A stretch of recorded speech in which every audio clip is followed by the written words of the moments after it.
Go ahead, David. I think I interrupted you. Sorry. No, I think I interrupted you. You put your finger on something that rings a bell for me. I mean, there are times when I've used these exact words. You said it earlier. You want, at least you think you want to address these things. You want them to come out and deal with them. And yet you don't know what you don't know. And that's been a struggle for me, is to say this stuff's going to come up when it gets ready to come up. And the idea is to be open to it, I guess, and see it. But I find myself frustrated sometimes as I think of inner work as kind of being open to, all right, what is there? What's that particular behavior? What's driving that?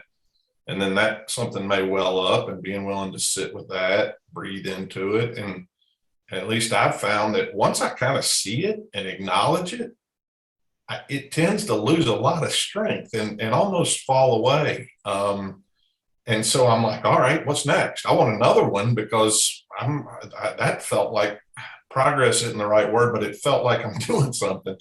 And yet I know that there's things that are still there that just haven't manifested yet that I can confront them. And I do find myself saying, well, how do I bring that up? Oh, am I subconsciously keeping something down? Is there something I want to come up, or do I just need to wait? And what I just heard you say is it will come up. Yeah, and the one method that you can use, which is, I think, not often prescribed by spiritual teachers, although there's a few out there that do this kind of thing, and it's certainly something that I'm way cool with, is to say, okay, you've got a range of emotions. Let's use those ones that we don't necessarily wouldn't necessarily think are appropriate in the context of spirituality. And what I mean by that is fucking get angry. Go ahead. It's like, if what is the thing, you're frustrated by this lack of movement forward or feeling stuck. In that case, you don't. It's like we're so often taught in spirituality to have this lovey-dovey, accepting type of emotional, like we've got to be we've got to like be controlled about it. But fuck that shit. Get angry about it. Get messy and sloppy about it, and get angry and pissed off and be irritated by it. Be fucking frustrated by it. That's the invitation. Feel that frustration, feel that irritation, feel that anger in your body at this ongoing sense of like, there's something there, there's something missing, there's something you want, and it's calling to you, and it's calling to you in the most subtle of new agey spiritual ways, and fuck that shit. Fuck it. Give it some voice, give it some, a little bit of badass is what I'm saying. It's okay to do. It's okay to do that. It's okay to let some of that out. Now, in what context? You're certainly welcome to do that here. You are certainly welcome to do that here. But you might just find that going home or going up into your bedroom and screaming into your fucking pillow might work well too. It was like my drive home today.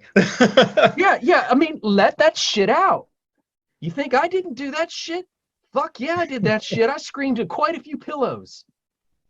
Yep. I got angry. I got upset. I allowed that. There's no room in real spiritual growth for calm equanimity at all times. Right. It's okay. It's okay to greenlight some of those like the socially unacceptable emotions, and again, as I said, certainly in these situations, you are most welcome to do that. You are most welcome to, say, Jeff, shut the fuck up. And I'm angry and I'm pissed off, and all this is so beautiful.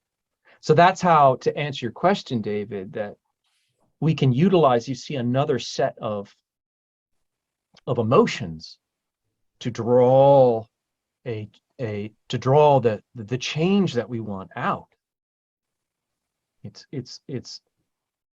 goes against the grain of what we've been taught.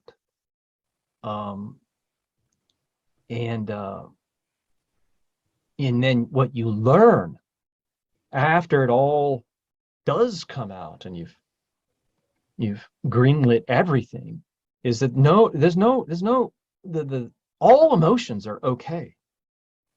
There's no good emotions and bad emotions. You don't go around with a shit-eating, peaceful grin on your face because you've realized something about spirituality. No, you have the whole palette of emotion available to you. And if anything, you're more likely to use the whole palette. Spirituality does not mean that you're in this calm space all the time. It means if your neighbor does something to you that legitimately pisses you off, that was the wrong thing, and I can tell you from experience, I'm going to get my flamethrower out and let him know about it. So that power, you see, you can use that. You can utilize that. That's kind of a spiritual kung fu.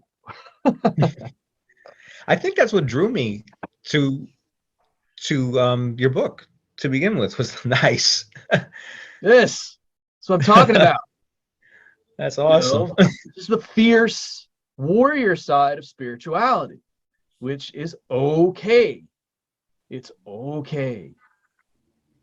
Because it's being held, you see, in this aware context. Right.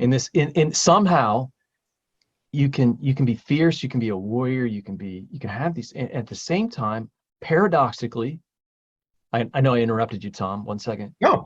Paradoxically, you can still convey a sense of equanimity, convey a sense of peace, convey a sense of community and love, but still stand your ground, have your boundaries, and say, don't fuck with me.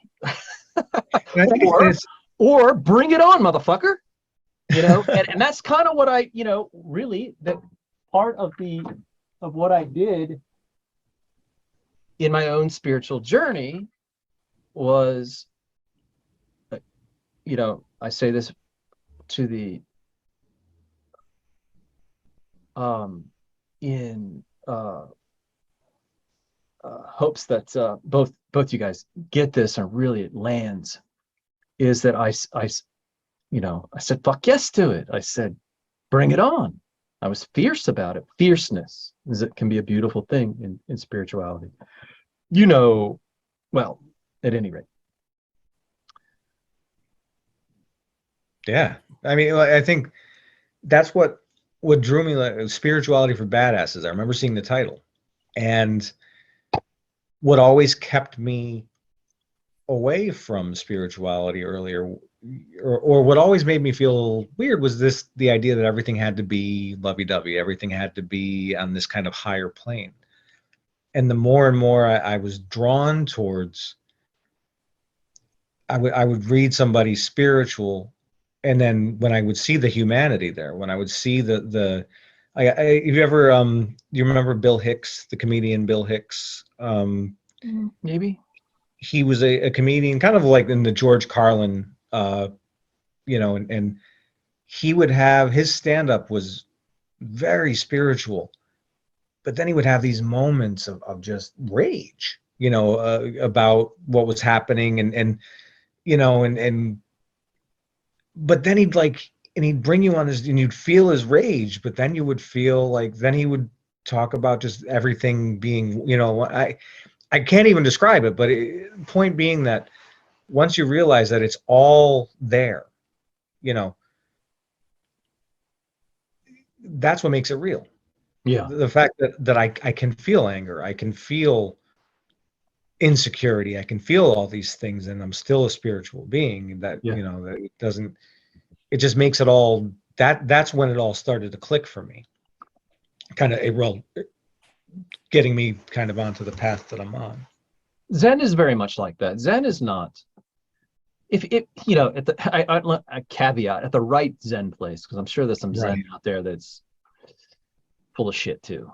But if done right, Zen is very much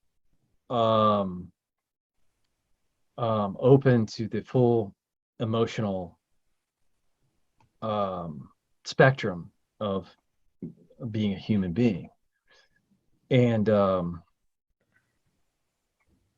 that's what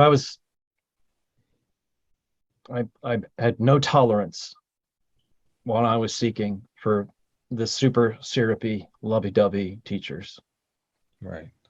There had to be a definitive kind of